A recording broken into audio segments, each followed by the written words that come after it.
कोई ग्रंथ जीना सिखाता है, कोई मरना भगवत गीता जीना सिखाती है। जीवन में क्या, कहाँ, कैसे आवश्यकता है, वो भगवत गीता में कृष्ण ने अर्जुन को सिखाया है। अर्जुन घबरा रहा है तो उसकी घबराहट को, चिंता को दूर किया। युद्ध नहीं कर रहा तो उसे कहा कि तू युद्ध कर। श्रीमद् भागवत एक तो राजा परीक्षित ने भी मरणासन अवस्था में सुनी, इसलिए ये भी एक परंपरा है, मानते हैं कि यहाँ पे जो आता है उसको श्रीमद् भागवत मरण की कला सिखाती है। बोले मरने की कौन तैयारी करता है? करना चाहिए। अरे 10 दिन के वेकेशन घूमने के लिए जाते हो तो उसके लिए कितनी तैयारी करते हो। जब संसार सागर से विदा हो करके हमें भगवान को प्राप्त करना है, क्या उसकी तैयारी नहीं करेंगे?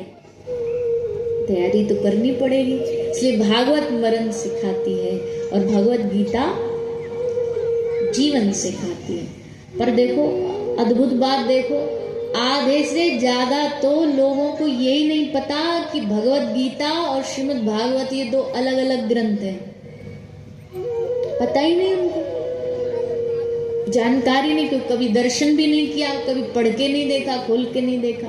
तो ये कोई खुशी की बात नहीं है, हमारे लिए बड़े शर्म की बात है। ये हमारे बच्चों के लिए बड़े शर्म की बात है। आप कई इस बात पर गर्व, कई लोग होते हैं ना, बच्चा हिंदी नहीं बोलता तो माँ बाप बड़े गर्व से कहते इसको हिंदी नहीं आती, अंग्रेजी इंग्लिश में ही बात करता है। तो कौन सा इसने कौन सा बड़ा काम कर दिया भैया?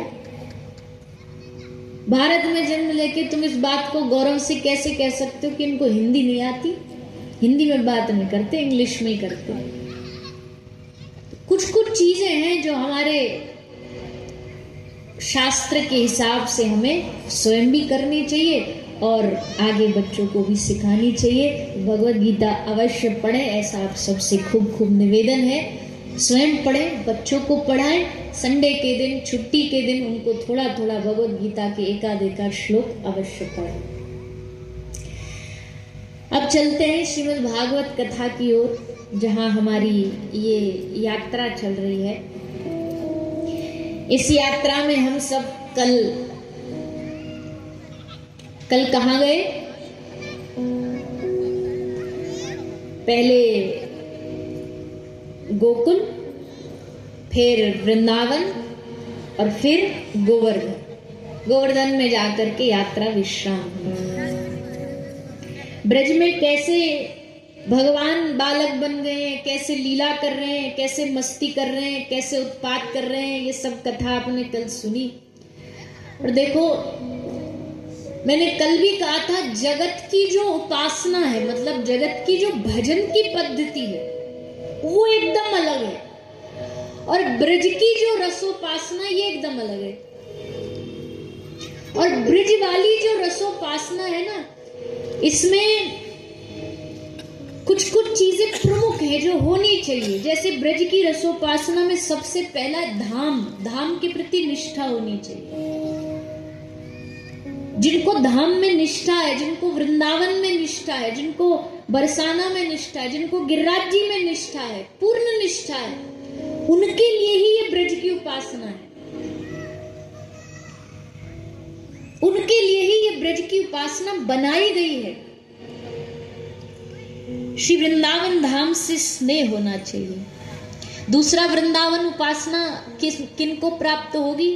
रसिकों का संग, प्रेमियों का संग। प्रेमियों का संग करने वालों को ब्रज की उपासना मिलती है, प्राप्त होती है। और ब्रज की रसोपासना किसको प्राप्त होगी?